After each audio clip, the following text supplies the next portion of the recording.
Buenos días, hermanos. Como ya ha salido a lo largo de nuestra reunión, terminamos hoy una serie corta que comenzamos acerca de la generosidad hace ya 3 semanas, esta será la cuarta. Y me gustaría primeramente de todo poner la descripción que ya en la primera sesión nos hizo Pablo acerca de la generosidad cristiana o la generosidad bíblica. Y él decía así, y hemos repetido a lo largo de cada una de las sesiones esta descripción: la generosidad bíblica es el impulso radical creado por el Espíritu para dar sacrificialmente a otros que no pueden pagarme, debido al sacrificio radical de Cristo que no puedo pagar.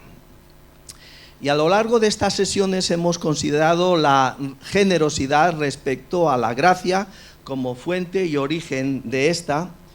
Hemos hablado también de la generosidad como provisión para enviar a otros al ministerio.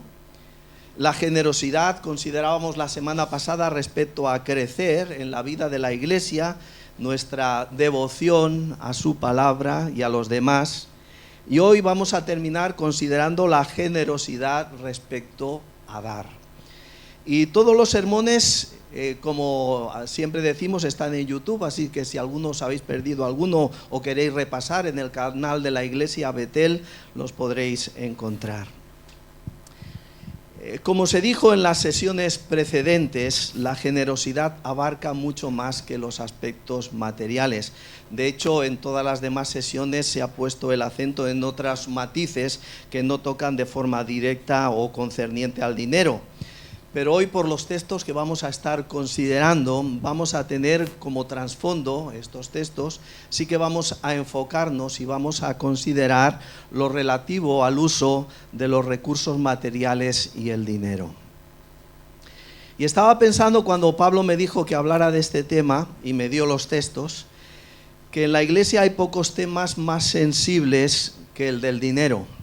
Cualquier mención a dar, a contribuir o a recaudar fondos, si no se plantea con tacto y de la forma de vida, puede ser percibida por parte de algunos como de una manera apropiada, coercitiva o incluso de una manera ofensiva. Y he de decir que desgraciadamente hay algo de fundamento en tales reservas respecto del tema del dinero, a causa de los abusos que a veces se han realizado y que han hecho ciertos líderes de iglesias que están quizás más preocupados en conseguir dinero que en otra cuestión. Y frente a tales abusos, algunos podrían pensar, bueno, lo sabio es que no hablemos en la iglesia acerca del dinero, ¿no? Que evitar este asunto por completo. Pero esta no es la solución correcta. Cada iglesia y cada creyente deben entender la voluntad de Dios respecto al dinero, el uso que ha de darle cada creyente al dinero y que debe de dársele también dentro de la iglesia. Y os voy a dar algunos datos porque quizás a veces esto no lo tenemos en mente. Jesús habló mucho sobre el dinero, mucho. Fijaos, 16 de las 38 parábolas que mencionó Jesús en su ministerio se referían a cómo manejar el dinero y las posesiones. En los evangelios, si los contáramos todos los versículos, 1 de cada 10 habla precisamente y trata directamente del tema del dinero. Y para que nos hagamos una idea, en la Biblia encontramos, como en toda la Biblia, como 500 versículos que hablan acerca de la oración. Un poquito menos de 500 versículos hablan acerca de la fe, pero más de 2000 versículos hablan acerca del dinero y de las posesiones. Imaginaros la importancia que tiene hablar también acerca del dinero y que tengamos un buen concepto del uso que debemos hacer del dinero o de los bienes que tenemos. El uso de los recursos materiales, dar, es un elemento importante dentro del propósito de Dios para la vida cristiana. Dar fomenta el reino de Dios, glorifica su nombre, satisface las necesidades también de los demás y acumula tesoros en el cielo, produciendo bendición de Dios en esta vida y también en la venidera. Además, es una característica por lo general de la adoración, como hemos hecho en esta mañana, cada vez que se reúne la iglesia en el día del Señor. Así que la forma en que alguien ve el dinero es un barómetro, es una medida, podríamos decir, eficaz también de su espiritualidad. Pensemos que el dinero no es ni bueno ni malo. Se le puede dar mal uso al dinero y se le puede dar un buen uso al dinero. El dinero es un elemento neutro normalmente, pero lo que la gente hace con su dinero sí que refleja su moral interna. Por eso es que Jesús dijo, y recoge Lucas en su evangelio, donde está vuestro tesoro, allí estará también vuestro corazón. La Biblia, en este preámbulo de dejarlo claro, no prohíbe la posesión del dinero. De hecho, encontramos en las Escrituras que por la bendición de Dios, personas como por ejemplo Job, como Abraham, Isaac, Jacob o el propio Salomón eran extremadamente ricos. Dios mismo prometió también a su pueblo que su obediencia resultaría en bendición, no solamente espiritual, sino también material. Eso lo encontramos en las Escrituras. Y sin embargo, aunque la Biblia no prohíbe la posesión del dinero, lo que sí que prohíbe es amarlo, amar el dinero, advirtiendo, como hizo el apóstol en Primera de Timoteo, en el capítulo 6, versículo 10, que la raíz de todos los males es el amor al dinero, el cual, dice, codiciando algunos, se extraviaron de la fe y fueron traspasados de muchos dolores. Y poco después de esta cita, Pablo exhortó a Timoteo a enseñar, dice, a los ricos de este siglo, en el capítulo 6, versículos 17 y 19, a los ricos de este mundo, enséñales que no sean altaneros, ni pongan su esperanza en la incertidumbre de las riquezas, sino en Dios, el cual nos da abundantemente todas las cosas para que las disfrutemos. Enséñales que hagan bien, que sean ricos en buenas obras, generosos y prontos a compartir, acumulando para sí el tesoro de un buen fundamento. ¿Para qué? Para el futuro, para que puedan echar mano de lo que en verdad es vida. El tema es muy amplio y hoy solamente vamos a tocarlo de refilón, pero todas estas cosas merecen nuestra consideración, como los versículos que acabo de leer, ¿no? Pero no tenemos tiempo para ello. Amar al dinero es tener un afecto poco saludable por este, que genera una motivación en nuestra vida obsesiva a ir detrás de él. Yo no sé si conocéis, pero yo conozco a muchas personas que tienen esa obsesión por tener más y acumular más dinero. Y tal motivo es una necedad. El libro de Proverbios advierte sobre ello, dice en el capítulo 23, versículo 4, no te desgastes tratando de hacerte rico. Sé lo suficiente sabio para saber cuándo detenerte.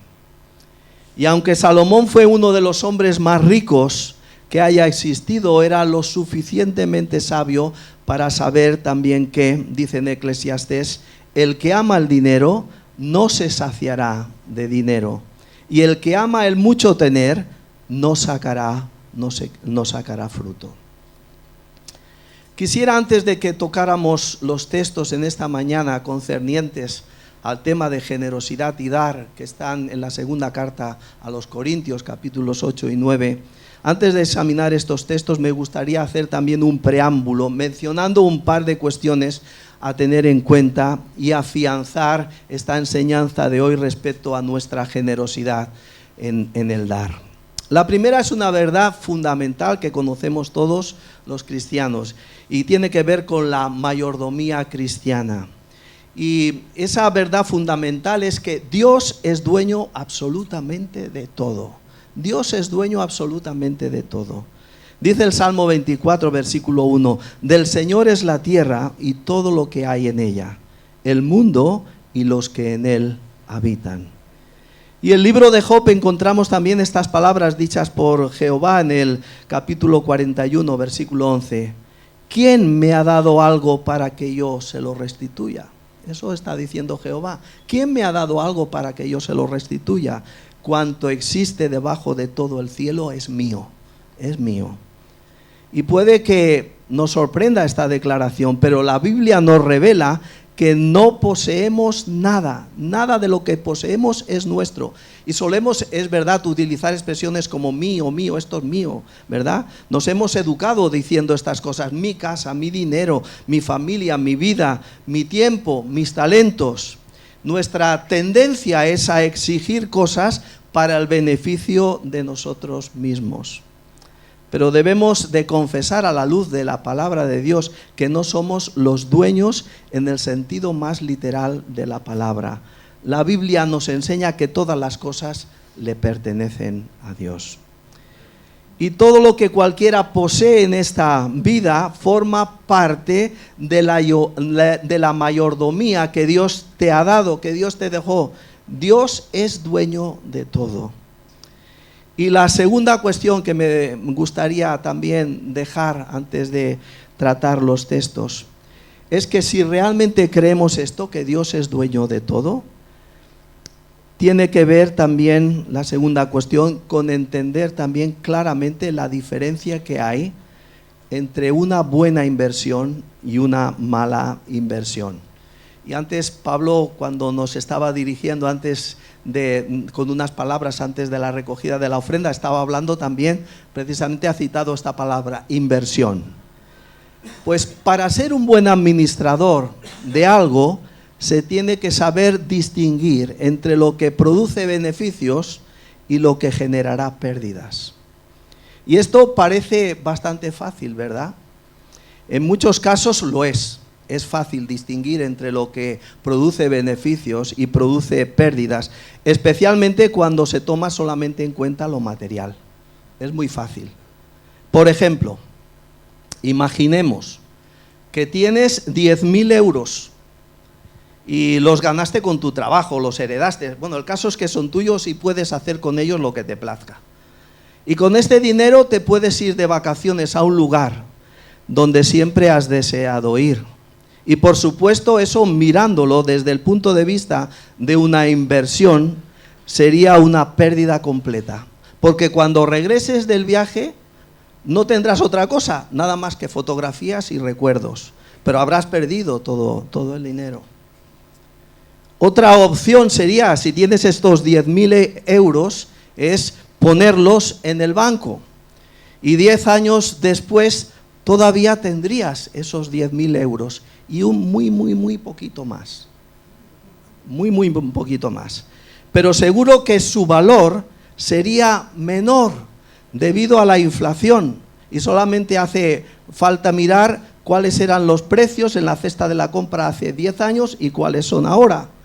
Durante esos 10 años ese dinero no habrá servido para nada, ha estado en el banco.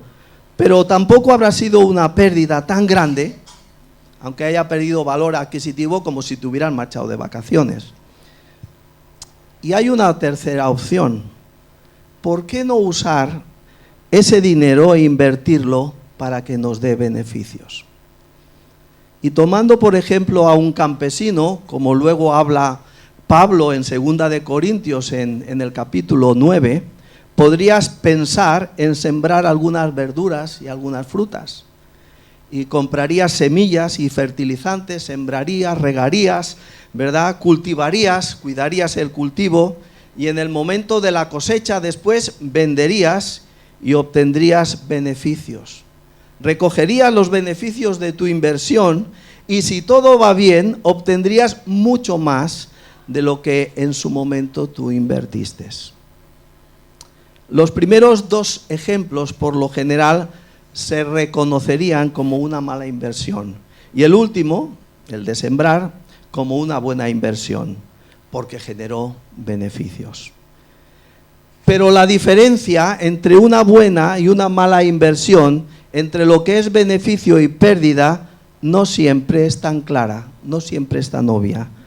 Hay otros muchos factores que pueden influir en los casos que os acabo de relatar. Por ejemplo, supongamos que tú en verdad no necesitas esos 10.000 euros y algún familiar sufre una tragedia y necesita tu ayuda. ¿Sería correcto en tal caso invertir tu dinero en sembrar hortalizas y frutas en vez de ayudar al familiar? O supongamos que tú ya estás ocupado, tienes otro trabajo y tener que cuidar esos cultivos que vas a sembrar te quitará todo el tiempo libre que anteriormente estabas pasando con la familia. ¿Está tan claro que esa inversión es buena? Alguien con una mentalidad materialista no toma en cuenta ninguna de estas circunstancias que os acabo de mencionar, pero el cristiano sí las ha de tomar en cuenta. Para el cristiano una buena inversión no es siempre lo que gana más dinero. El cristiano no ha de considerar siempre como una pérdida lo que no reporta ingresos monetarios o materiales. Y hay dos maneras muy distintas de calcular una buena y una mala inversión, entre lo que es el beneficio y lo que es la pérdida. Y casi todos las calculan siempre en base de las ganancias materiales. Sin embargo, el cristiano no puede aceptar esa forma o esa manera de pensar. El cristiano calcula lo que es una buena o mala inversión entre el beneficio y lo que es una pérdida, haciéndose siempre esta pregunta. ¿Esta decisión, esto que voy a hacer, glorificará a Dios? ¿Esto va a glorificar a Dios? Esta es la manera de calcular una buena inversión como cristianos que somos. Y este es el marco en el que quisiera enfocar en esta mañana nuestro tema, generosidad, dar. Ojalá que al considerar estos pasajes de la Biblia, en el día de hoy lleguemos también todos a aprender a calcular y manejar nuestros recursos materiales, también haciéndonos siempre esta misma pregunta. ¿Esto glorificará a Dios? ¿Esto glorificará a Dios? Me gusta una frase que encontré acerca de lo que es mayordomía cristiana y os la voy a citar. La mayordomía cristiana se resume en usar para la gloria de Dios lo que Él nos ha dado y en ser usados nosotros mismos en la manera que mejor promueva el reino de Dios. Esto es una buena inversión y esto glorifica a Dios. El rehusar someternos o someter nuestros recursos y a nosotros mismos a esa entera disposición de Dios siempre va a constituir pérdida, para el creyente. Dice Apocalipsis, que cuando escribe Juan en el capítulo 4, versículo 11, Señor, digno eres de recibir la gloria y la honra y el poder, porque tú creaste todas las cosas y por tu voluntad existen y fueron creadas. Él es el dueño de todo, a Él le debemos la gloria. Y los cristianos deben ser mayordomos, buenos administradores, cuidadosos con los recursos que Dios nos ha confiado, y debemos ser sabios en obtener, en invertir y también en gastar nuestro dinero. Y de igual manera también debemos ser sabios en dar generosamente. Y los pasajes que vamos a considerar son una rica contribución a esta enseñanza bíblica del privilegio de dar. Aparentemente los textos no parecen más que unas notas de paso sobre un acontecimiento que ocurrió ahí en la iglesia de Corinto hace casi 2000 años. Sin embargo, estos textos contienen principios básicos que trascienden en el tiempo y que definen la mayordomía de todos los creyentes. Y a través de estos versículos se nos da los principios de cómo dar y cuál debe ser también nuestra motivación para dar. Vamos a leer la segunda carta a los Corintios en el capítulo 8, versículos del 1 al 10. Dice así el apóstol escribiendo a la iglesia de Corinto: Ahora, hermanos, deseamos haceros saber la gracia de Dios que ha sido dada en las iglesias de Macedonia. Pues en medio de una gran prueba de aflicción abundó su gozo y su profunda pobreza sobreabundó en la riqueza de su liberalidad. Porque yo testifico que según sus posibilidades y aún más allá de sus posibilidades, dieron de su propia voluntad, suplicándonos con muchos ruegos el privilegio de participar en el sostenimiento de los santos. Y esto no como lo habíamos esperado, sino que primeramente se dieron a sí mismo al Señor y luego a nosotros por la voluntad de Dios. En consecuencia, rogamos a Tito que como él ya había comenzado antes, así también llevara a cabo en vosotros esta obra de gracia. Mas así como vosotros abundáis en todo, en fe, en palabra, en conocimiento, en toda solicitud y en el amor que hemos inspirado en vosotros, ved que también abundéis en esta obra de gracia. No digo eso como un mandamiento, sino para probar por la solicitud de otros también la sinceridad de vuestro amor. Porque conocéis la gracia de nuestro Señor Jesucristo, que siendo rico, sin embargo, por amor a vosotros se hizo pobre, para que vosotros, por medio de su pobreza, llegarais a ser ricos. Y doy mi opinión en este asunto, porque esto os conviene a vosotros, que fuisteis los primeros en comenzar hace un año, no solo a hacer esto, sino también a desear hacerlo.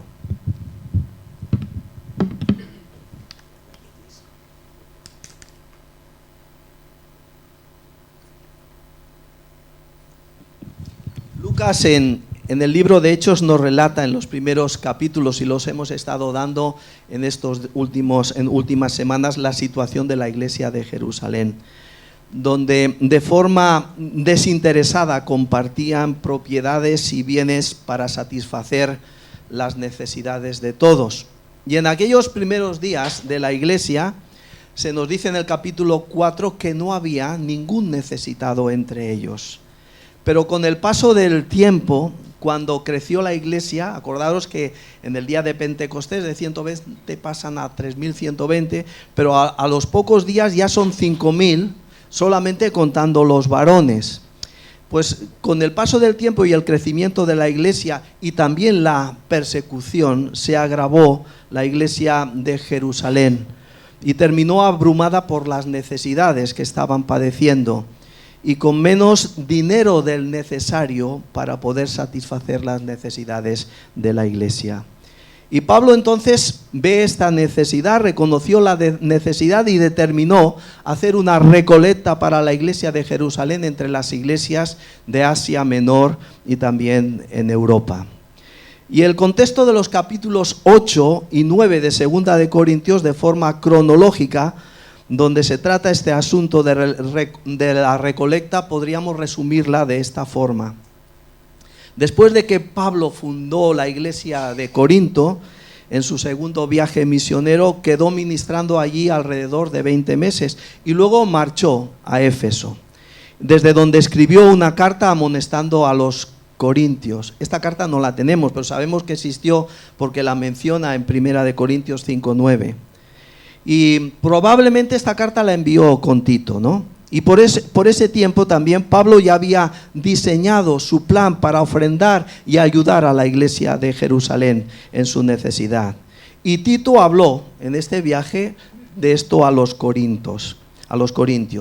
Y la iglesia respondió positivamente, pero tenía algunas preguntas que hacer que Pablo les respondió también en esa primera carta a los corintios. Después de esta situación entraron en la iglesia de Corinto algunos falsos maestros que promovieron una rebelión contra Pablo. Y los corintios interrumpieron temporalmente su ofrenda. Y Pablo trató durante dicha rebelión, en su tercera carta, que tampoco tenemos nosotros aquí cronológicamente, trató de reconducir esta situación.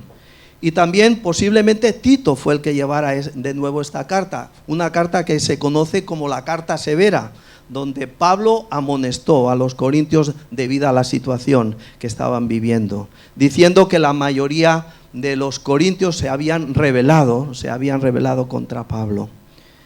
El caso es que vuelve Tito y entonces trae buenas nuevas a Pablo y les dice que aquellos, iglesia de Corinto, se habían arrepentido de su deslealtad con Pablo. Por lo tanto, entonces, cuando escribe la segunda carta a los Corintios, que tenemos aquí, que sería la cuarta cronológicamente, entonces Pablo es que les insta a retomar la recolecta de las ofrendas. Y en ese contexto es el que hemos leído todos estos primeros 10 versículos del capítulo 8. Y si os fijáis, si os dais cuenta, Pablo actúa con mucho tacto, con mucho cuidado. Fijaros que no menciona ni una sola vez la palabra dinero. No la menciona, aunque está tratando de dinero, pero no lo menciona. Nos identifica a través de esos versículos las pautas y la motivación al dar. Y comenzó llamando la atención a la iglesia de Corinto de la gracia de Dios que se había dado a la iglesia de Macedonia, a las que utilizó como ejemplo de dar. Asimismo, hermanos, dice el versículo 1, os hacemos saber la gracia de Dios que se ha dado a las iglesias de Macedonia. Y en la mente de Pablo estaban las 3 iglesias de Macedonia. Estaban la iglesia de Filipos, la de Tesalónica y la de Berea. Y la región de Macedonia estaba sumida en la pobreza, por lo que se desprende de la carta. Estaba desolada por las guerras y saqueada por los romanos. No tenían nada. Pero los creyentes de Macedonia, a pesar de su pobreza extrema, eran sorprendentemente generosos. Y lo que daban no estaba principalmente motivado por el desprendimiento o por la bondad humana, sino, tal como dice Pablo, estaba motivado por la gracia de Dios que estaba obrando en sus corazones, en una entrega radicalmente generosa. Y uno de los efectos de la gracia de Dios en nosotros es el anhelo de dar generosamente y en sacrificio a quienes lo necesitan, especialmente a otros creyentes. Y la iglesia de Macedonia dio generosamente y abundantemente, coherente con el mandamiento de Cristo de buscar primeramente el reino de Dios y su justicia, y todas las demás cosas serán añadidas. Pero Pablo lo que sí hace es apagar cualquier pensamiento de mérito humano, haciendo notar que lo hicieron así porque la gracia de Dios los motivó. Dice el apóstol Pablo cuando escribe a los Efesios en el capítulo 2, versículo 10, porque somos hechura suya, creados en Cristo Jesús para hacer buenas obras, las cuales Dios preparó de antemano para que anduviésemos en ellas. La gracia de Dios en una escala del 1 al 10 absolutamente sería el motivo número 1 para dar. El único motivo verdadero para dar es la gracia de Dios. Y en el Nuevo Testamento nunca se nos da una ley para dar. No se nos impone el dar como un deber que tenemos que cumplir para pagar los gastos de la iglesia. Se nos da más bien como un privilegio del que podemos participar, para expresar la gratitud de nuestros corazones por la gracia de Dios que nos ha sido dada. Y si alguna iglesia obliga a sus miembros a dar, sencillamente lo único que puedo decir es que no es bíblica. Esa es la realidad. El principio bíblico que mencionó el apóstol Pablo en su primera carta era que todo lo que dieran debería de ser voluntario, es decir, según cada uno haya prosperado en su vida, ¿no? Y hay un montón de razones que mueven a la gente a dar, y podríamos citar muchas. Alguno, pues, el hacerse ver, ¿no? Podríamos citar muchas razones, pero a Dios le importan mucho los motivos por los cuales tú das, le importa mucho. El versículo 2 que acabamos de leer hace un momento es del todo sorprendente. Cuando yo cada vez que lo leo más, cada vez me quedo más sorprendido de ese versículo. que en grande prueba de tribulación, dice el texto, la abundancia de su gozo y su profunda pobreza abundaron en riquezas de su generosidad.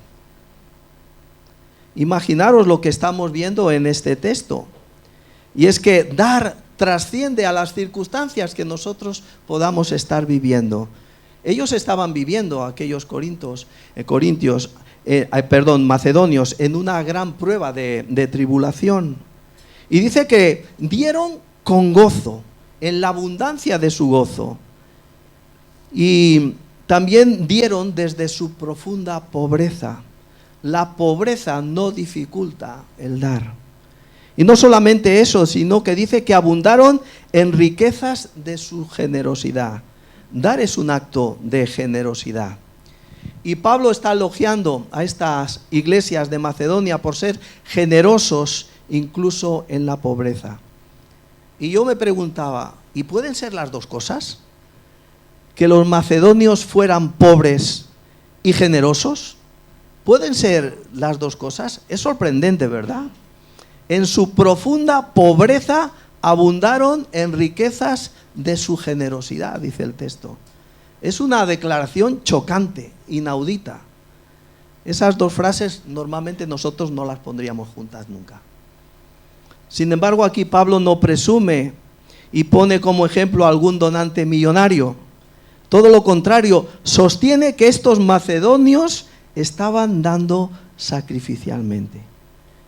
Y eso, hermanos, debería ser un estímulo para que, teniendo medios modestos, no signifique que no tengas nada que compartir, que Dios se encuentre digno de alabanza. Y esto en realidad no es tan inusual como nosotros podríamos pensar. A veces estaba diciendo, me sorprende esta situación, pero no es tan inusual. Y puede que nos sorprenda, pero las estadísticas recogen que las personas con menos recursos son más generosas que las personas ricas. O sea que en las matemáticas de Dios, Dios no evalúa lo que damos en cuanto a cantidad de dinero, sino en el sacrificio en que estamos dando. Y por supuesto, naturalmente, cuando estaba pensando esto, mi mente, mis pensamientos me fueron a llevar a ese pasaje de la ofrenda de la viuda, ¿no? Y en esta historia Jesús indica que no es la cantidad lo que le impresiona a Dios, sino la cantidad de sacrificio. Y la pobre viuda que puso sus 2 últimas monedas dio una gran ofrenda porque dio todo lo que tenía. Y no solamente era una ofrenda, sino también era la expresión de su confianza en Dios que iba a proveer para ella. En todo eso, su ofrenda fue agradable al Señor. Estaba pensando también que una mentira que he oído mucho también es que algunos dicen que serían muy generosos si tuvieran mucho. Si yo fuera rico, imaginaros lo que haría, ¿verdad? Daría a la iglesia esto, lo otro, sostendría misioneros. Bueno, la palabra de Dios nos dice que aquel que es fiel en lo poco es también digno de confianza en lo mucho. Yo no creo que eso sea cierto, de que si yo fuera rico daría mucho más, ¿verdad? No es realmente un problema de tener mucho dinero, es un problema de corazón, es un problema de corazón. Por mucho dinero que tuviéramos o que tuvieran, no cambiaría un corazón, no pondría un corazón generoso. El obstáculo para ser generoso no es lo que tengas, sino es tu voluntad, tu voluntad. Por eso dice el versículo 12 que no hemos leído de este capítulo 8 de 2 de Corintios, porque si primero hay voluntad dispuesta, será aceptada según lo que uno tiene, no según lo que uno no tiene. En otras palabras, Dios no compara tu ofrenda con aquellos que dan mucho. En cambio, Él evalúa tu don, tu ofrenda, por los recursos que tú tienes. Y esto es muy liberador para aquellos que tienen medios modestos. No te preocupes porque hay otros que dan un montón de dinero. No te preocupes porque no eres rico. Sé generoso con lo que tienes y deja los resultados más grandes a Dios. Esa es la realidad. En los versículos siguientes El versículo 3 empieza diciendo, pues doy testimonio que con agrado, dieron con agrado. Dar es un acto voluntario. Después dice, han dado conforme a sus fuerzas. Dar es un acto proporcional a lo que cada uno tiene. No te está pidiendo el Señor lo que no tienes. Dar es un acto también de sacrificio, porque dice el texto que aún dieron más allá de sus fuerzas. Y dar también es un privilegio, no es una obligación. Dice el versículo 4 que pidiéndonos con muchos ruegos que les concediésemos el privilegio de participar en este servicio para los santos. Y dar es un acto de adoración. Y dice, y no como lo esperábamos, sino que asimismo se dieron primeramente al Señor. Estos versículos son un misterio. ¿Por qué alguien en su situación, la situación que estaban los macedonios, de pobreza, de aflicción, por qué alguien pediría una oportunidad para dar? ¿Os imagináis? En medio de esa situación, piensa en la forma en que normalmente funciona la recaudación de fondos, donde alguien normalmente cuando está hablando te hace sentir incómodo. Espero que no os haga sentir incómodo en esta mañana. A veces cuando se está tratando de la recaudación de fondos, pues alguien está hablando y te hace sentir incómodo, te hace casi sentir culpable para que des algo y finalmente participas por un sentido de deber u obligación. Y es por eso que los versículos 3 y 4 nos dejan pasmados, nos dejan atónicos, nos dejan sacudiendo la cabeza. Porque los macedonios le suplicaron a Pablo por una oportunidad para ayudar. ¿Por qué? ¿Quién se ofrece como un voluntario para esto? No hay duda que el punto de vista de aquellos macedonios está a bastantes kilómetros de distancia a veces del nuestro. ¿Por qué? ¿Qué nos detiene a veces a actuar como ellos? Pues una razón por la que es difícil para nosotros cambiar a tener el enfoque ese del reino con nuestro dinero es que estamos atascados en las cosas. Estamos atascados en las cosas. Y es difícil no enfocarse allí, dado que nuestra cultura está obsesionada con las cosas. Hemos cantado un himno antes que me ha llamado la atención una frase, ¿no? Que no sé si decía que el brillo de este mundo no nos ciegue, no nos ciegue. Es una realidad que muchas veces estamos cegados por el brillo de este mundo. Somos increíblemente materialistas. Y muchas veces no conectamos o no sabemos conectar lo financiero y lo espiritual. Y en muchas de nuestras mentes hay una desconexión entre lo espiritual y el resto de nuestra vida. Suponemos que las cosas espirituales son espirituales y el domingo por la mañana tiene que ver poco con el lunes por la mañana. Y por supuesto no hay nada más lejos que la realidad. No existe en el cristiano una vida secular y una vida espiritual o una vida sagrada. Porque si pensamos así, estamos dejando a Dios al margen de una buena parte de nuestra vida. Cuando vamos a trabajar, cuando vamos al instituto, cuando vamos a la escuela. La enseñanza nos dice en la palabra de Dios que sea que comamos o bebamos, hacedlo todo, todo para la gloria de Dios. Y Pablo está poniendo aquí dos acciones, dos verbos, comer y beber, algo que hacen incluso hasta los animales. Pues hacerlo todo para la gloria de Dios. Los macedonios dieron más que una ofrenda de dinero, se dieron a sí mismos, dice el texto. Se dieron a sí mismos primeramente al Señor y luego a nosotros.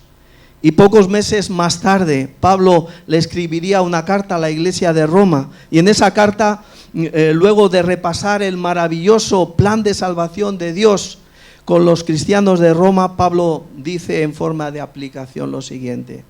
Romanos 12:1. Por lo tanto, amados hermanos, os ruego que entreguéis vuestro cuerpo a Dios por todo lo que Él ha hecho a favor de vosotros. Que sea un sacrificio vivo y santo, la clase de sacrificio que a Él le agrada. Esa es la verdadera forma de adorarlo. Y he leído la nueva versión, la traducción viviente. Me gusta el contenido de lo que dice esas frases. Quizás no estamos acostumbrados a leer de otra forma este texto. Y eso es precisamente lo que los cristianos de Macedonia habían hecho. Se habían ofrecido a sí mismos al Señor, que había dado a su Hijo para morir por ellos. Y con la ofrenda de sí mismos venía la ofrenda de todos sus bienes. Por ello, esos macedonios se convirtieron en modelo para otras iglesias. Son modelo también para nosotros en nuestra iglesia hoy. Y ese modelo es utilizado por Pablo a continuación para estimular a los corintios y los anima a sobresalir también en la gracia de dar. Dice en el versículo 8, abundad vosotros también en esa gracia. Y luego les dice también, les habla de que no hablo como quien manda, sino para poner a prueba por medio de la diligencia de otros también la sinceridad del amor vuestro. Dar va de la mano con otras virtudes. Por eso es que dice el apóstol, por tanto, como en todo abundáis, en fe, en palabra, en ciencia, en toda solicitud, y en vuestro amor para con nosotros, abundad también en esa gracia. Dar no es algo que ocurra en el vacío, aislado de otras virtudes cristianas. No es algo que deba hacerse en contra de lo que diga el corazón, porque eso sería hipocresía.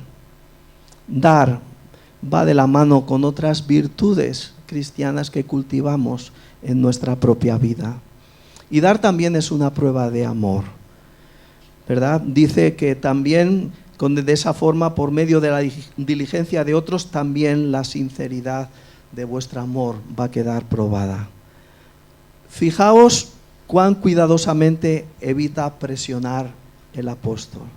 No está coaccionando a nadie, no dice que tienen que dar, no está intentando hacerles sentir culpable, no dice, ahora veamos si podéis superar lo que han hecho los macedonios, ¿eh? Vamos a poner aquí dos marcadores, uno de lo que ha hecho y lo que ha ofrendado la iglesia de Macedonia, y cuando yo vaya vamos a poner el vuestro, a ver cómo quedáis, ¿no? Y por lo menos debéis de quedar también como ellos. No está haciendo esto, no hay nada de todo esto, no hay presión. No hablo como quien manda, dice el apóstol. Su razonamiento es este: los macedonios dieron porque su amor era auténtico. Fueron movidos por la gracia de Dios. Si vosotros dais de esa misma manera, en esa base, también podéis demostrar que vuestro amor es tan genuino como el de ellos. Sin presión les exhorta a considerar lo que es dar. Una manifestación de un corazón que ha sido tocado por el amor de Dios y la gracia de Dios. Y todo esto al final conduce al más alto ejemplo de lo que es dar, el dar de Jesucristo. Dice el versículo 9, porque ya conocéis la gracia de nuestro Señor Jesucristo, que por amor a vosotros se hizo pobre, siendo rico, para que vosotros con su pobreza fueseis enriquecidos. El ejemplo de nuestro Señor Jesucristo. Estaba pensando en las palabras de Filipenses del apóstol Pablo, y estaba pensando que estos versículos casi desafían a cualquier tipo de explicación que podamos dar, ¿verdad? Porque se resumen perfectamente. Una vez más, la gracia está en la esencia de dar. Ya conocéis la gracia de nuestro Señor Jesucristo. Nosotros cantamos una canción que está basada también en ese texto de Filipenses, ¿no? Un siervo para tu gloria. Dice, Él, siendo en forma de Dios, Rey de toda la creación, siendo rico, de siervo se vistió, hasta lo sumo se humilló, sufrió la muerte en su misión, horrenda muerte en una cruz. Siendo rico se hizo pobre. Y dice, inmenso amor le hizo descender a servir al pecador. Gracia sin igual, Cristo demostró, dio su vida a mi favor. Siendo rico se hizo pobre para enriquecernos a nosotros en Él. Esa es la realidad de la obra de Jesucristo, del darse Él a sí mismo por nosotros. Y esto es lo que Pablo sostiene para que lo veamos como ejemplo de lo que significa dar. Lo poseía todo, todo era suyo, pero él lo abandonó todo voluntariamente y se empobreció a sí mismo de forma deliberada. Y como Pablo dice, se humilló a sí mismo, se hizo hombre, pero no cualquier hombre. Además se hizo el hombre, un hombre pobre. Y tenemos ahí montones de pasajes en el Evangelio, en la vida de Jesús, ¿verdad?, que nos recogen esa situación de cómo constantemente Jesús estaba pidiendo prestado. Hay un autor que dice reverentemente que él fue el más grande gorrón de la historia. Imaginaros, ¿no? A mí me sorprendí cuando leí esto, ¿no? Me parecía un poco irreverente, la verdad. Pero él dice, siempre Jesús estaba pidiendo. No tenía nada propio, pedía comida, ropa, pidió prestada una moneda para enseñar una enseñanza, pidió prestado un burro para entrar en la ciudad de Jerusalén y tuvo también que pedir prestada una tumba, ¿verdad?, en la cual yacer. Y en cierta ocasión les dijo a sus discípulos que se fueran todos a sus casas, pero él se fue al Monte de los Olivos, no tenía hogar donde ir, ni un lugar donde reposar su cabeza. ¿No es esto asombroso? ¿No es esto asombroso? ¿Por qué hizo esto Jesús? ¿Por qué se hizo pobre? Pablo nos recuerda que fue para que nosotros fuéramos hechos ricos en él. ¿Has pensado en lo rico que el Señor te ha hecho? ¿Has pensado alguna vez en lo rico que el Señor te ha hecho? Dice el apóstol Pedro, escribiendo su primera carta en el capítulo 1, versículo 4, tenemos una herencia que no tiene precio. Una herencia que está reservada en el cielo para vosotros, pura y sin mancha, que no puede cambiar ni deteriorarse. Qué ricos nos ha hecho Jesús. Él se hizo pobre para que pudiéramos ser ricos. Y cuando uno piensa eso, qué malo parece no ser generoso y tomar como ejemplo a Jesucristo abundando en la gracia de dar. Termina el apóstol con todo ese argumento. Luego en el capítulo 9 vamos a solamente mencionar a modo de titulares porque el tiempo ha pasado. Y no vamos a leer los textos, sino más bien voy a citar alguno de ellos para introducirnos un poco en la enseñanza que quiere dejar también Pablo a aquellos corintios. Porque no solamente les está dando unas pautas, sino también quiere decirles cuáles son las bendiciones de dar. Y lo hace a través de la figura de un agricultor. ¿Cuál es la cosecha de una siembra generosa, podríamos decir? Y dice en el versículo 6 del capítulo 9, por esto digo que el que siembra escasamente también segará escasamente, y el que siembra generosamente, generosamente también segará. Aquí aparece el principio de sembrar y cosechar, que es muy popular hoy en día. Yo creo que es más popular que en tiempo de Pablo. Y claro que es cierto este principio, pero Pablo nunca se imaginaría ni se imaginó que lo usarían para manipular a la gente para dar, con la expectativa equivocada y egoísta de obtener más riquezas para sí mismo. Lo que vemos en las Escrituras es que el medio para la prosperidad no está en la acumulación ambiciosa, sino precisamente en todo lo opuesto, en dar con generosidad. Ese es el camino a la prosperidad. La idea clave de estos versículos es clara. Cuanto más da alguien, más le devuelve Dios. Y en este pasaje expresó Pablo tal principio usando la imagen de la agricultura. El que siembra escasamente también segará escasamente. Y cualquier agricultor, nosotros quizás, por lo menos yo, hemos visto el campo pero de lejos, reconoce que el tamaño de la cosecha es directamente proporcional a la cantidad de semillas que siembras. ¿Os imagináis a un sembrador que tiene ahí el saco, como se hacía antiguamente, lleno de semillas? Y dice, ostras, tirarlos a tierra, qué desperdicio, ¿no? Tirarlos, esto que me ha costado dinero, tirarlo en la tierra, qué desperdicio. Voy a tirar solamente la mitad. Voy a echar solamente la mitad en el cambio. Si echa la mitad, va a recoger la mitad. Eso es lo que está diciendo el apóstol Pablo, que la siembra, la cosecha es directamente proporcional a la cantidad de semilla sembrada. Así que un agricultor sabe que la semilla que ha sembrado no se desperdicia, sino que resultará en una cosecha. Así aquellos que dan una ofrenda para los creyentes de Jerusalén, es el argumento que utiliza Pablo, podrán estar seguros de que su ofrenda no quedará sin fruto. Sembrar generosamente, hacer una ofrenda generosa resultará en una buena cosecha para ellos. Pueden sembrar con confianza anticipada a esta bendición. Ahora que cuando leemos estos versículos y nos damos cuenta del mal uso que se han hecho de ellos, vemos algunos ejemplos del tipo de la cosecha generosa en la cual está pensando Pablo en los versículos siguientes. Porque si reducimos lo que está diciendo Pablo a un simple cuanto más dinero doy, más dinero voy a cosechar, más dinero me va a dar Dios. No estamos entendiendo entonces correctamente lo que Pablo nos está ilustrando. Esto es llevar a la comparación del sembrador y la cosecha más allá de lo que Pablo está queriendo decir.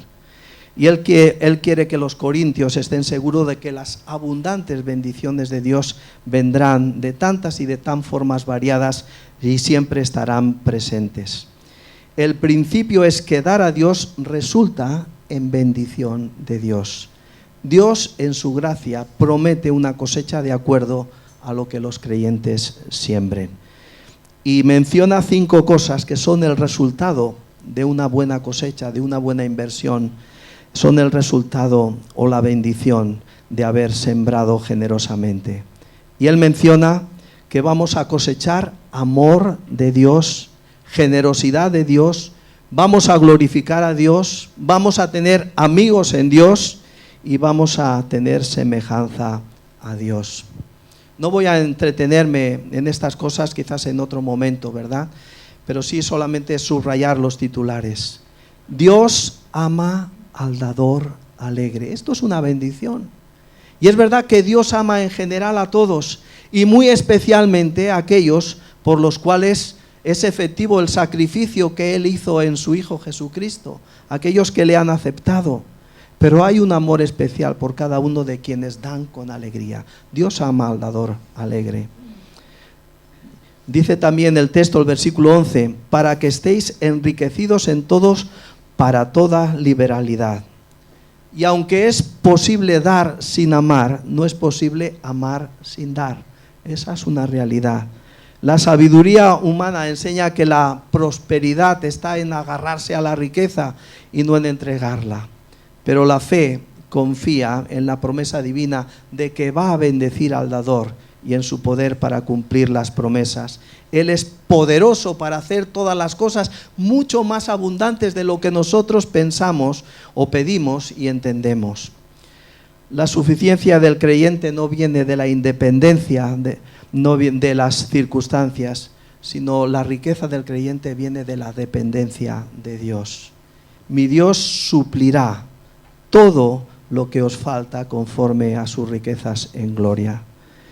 Y dice también el versículo 13 que la experiencia de esta administración, de haber dado generosamente, glorificará a Dios por la obediencia que profesáis en el Evangelio de Cristo. Una meta de cualquier cosa que hagamos es que Cristo reciba siempre la gloria. Y como comentaba al principio, la pregunta correcta al hacer uso de aquello que Dios ha puesto en nuestras manos es si esto va a glorificar a Dios. Y para todos los que oían de la generosidad, de la contribución de los corintios, la acción de gracias para la gloria de Dios tenía que ver precisamente con lo que leemos luego posteriormente en el capítulo 4, versículo 15.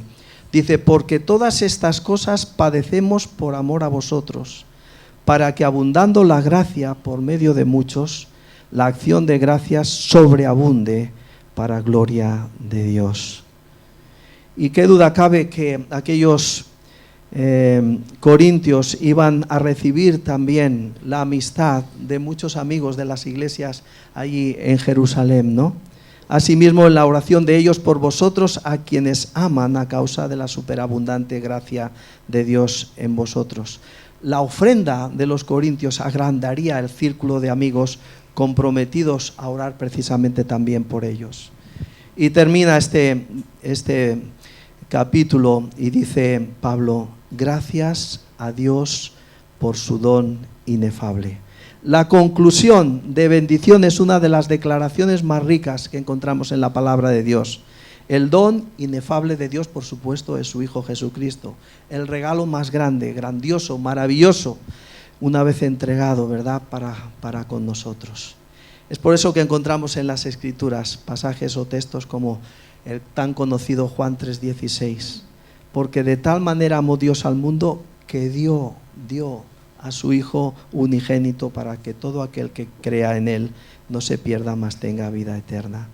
Y dice Romanos 8:32, el que no escatimó ni a su propio Hijo, sino que lo entregó por nosotros, ¿cómo no nos dará también con Él todas las cosas? El don de Dios, del Señor Jesucristo, es la base del dar cristiano. Jesús fue ese grano de trigo que cayó en tierra, que murió y llevó mucho fruto. Cada uno de nosotros somos fruto de esa cosecha del dar generoso de nuestro Señor Jesucristo. Y los creyentes somos llamados a ser imitadores de Dios como hijos amados. Y debemos de intentar asemejarnos a nuestro Dios en esa generosidad. Dice Pablo, Efesios 5:1, sed pues imitadores de Dios como hijos amados, y andad en amor, como también Cristo nos amó y se entregó a sí mismo por nosotros, ofrenda y sacrificio a Dios en olor fragante. Termino solamente queriendo hacer una aplicación de todo lo que hemos estado considerando en esta mañana. Hablaba al principio de que somos mayordomos, somos administradores de Dios, y debemos de entender la diferencia entre una buena inversión y una mala inversión. Discernir entre lo que produce beneficios y lo que generará pérdidas. Espero que os haya por lo menos inquietado o puesto en duda el concepto de inversión y de ganancia y pérdida que quizás hasta ahora mejor teníais. Desde el punto de vista materialista, obtener riqueza es lo más importante.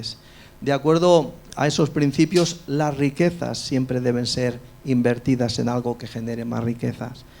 Bueno, esta teoría lo que hace es poner a nuestro yo, nuestro ego, como el Señor de nuestra vida, y no toma en serio a Dios ni la generosidad. El cristiano no debe de manejar su dinero y sus cosas solo para tener mayor ganancia, sino para glorificar a Dios. La gloria de Dios es lo principal en la mayordomía cristiana. Y nuestra tendencia, como decía antes, es ser materialista, ¿no? Y cuando se nos presentan oportunidades, rápidamente calculamos si esto nos va a reportar, qué es lo que nos va a reportar, qué vamos a ganar con esto. Cuando establecemos así nuestra línea de pensamiento, lo estamos haciendo mal. No debemos de operar así. Lo primero que debemos considerar es acaso esta oportunidad puede redundar en favor de la gloria de Dios, ¿sí o no? Si tomamos este principio como patrón para valorar nuestras decisiones y acciones, entonces van a haber muchos cambios en nuestra vida. Porque nuestras prioridades van a cambiar entonces, y la manera en que manejamos también nuestro dinero va a cambiar. Sé que seguramente igual estás pensando, esto suena muy bonito, pero esto funciona en la vida real. Suena muy bonito, pero esto funciona en la vida real. Déjame que para finalizar te muestre dos fórmulas matemáticas. Pablo nos decía la otra semana, también nos hablaba de matemáticas, respecto de la generosidad. La primera ecuación muestra la forma en que solemos pensar y la segunda la forma en que todo lo considerado en esta mañana nos anima a pensar. La primera fórmula dice que generosidad más las necesidades que tenemos de la vida real, esto es igual a conflicto, a lucha. Vamos a estar, ¿verdad?, en conflicto o en lucha. Esta es la primera fórmula. Este es un buen resumen de la forma de pensar de muchos cuando no nos sentimos, ¿verdad?, generosos. Sí, sería bueno ser generoso, pero tengo tantas facturas que pagar. Hay que ver lo que ha subido la cesta de la compra. si yo soy generoso, ¿sería capaz de pagar todas estas cuentas, estas facturas? ¿Sería capaz de llegar a final de mes? Cuando pensamos así, sabemos que no podemos ser generosos. Ahora, la segunda fórmula dice que generosidad más las necesidades de la vida real más Dios es igual a suficiente. Es la misma fórmula, pero con otro factor añadido, y ese factor es Dios, y eso cambia las matemáticas. Cuando agregamos a Dios en la fórmula, obtenemos la suma de suficiente. Terminamos en un lugar donde Dios está satisfecho, ¿verdad? Está satisfaciendo nuestras necesidades y está satisfecho porque le damos la gloria a Él. Hay un versículo que no hemos leído y debemos de considerar en esta fórmula matemática, 2 Corintios 9:8. Fijaros lo que dice el texto. Y Dios, es ese factor que hemos añadido a la fórmula, puede hacer que toda gracia, no dice algo, ¿verdad?, de gracia, sino toda gracia abunde para vosotros, a fin de que teniendo siempre todo lo suficiente, en todas las cosas, abundéis para toda buena obra. No voy a comentar. Es un versículo total. Todo. Pongamos a Dios en nuestras finanzas, pongamos a Dios en nuestras matemáticas, en nuestros cálculos para hacer una buena inversión de nuestra vida y de aquello que el Señor ha colocado en nuestras manos como buenos administradores que debemos de ser.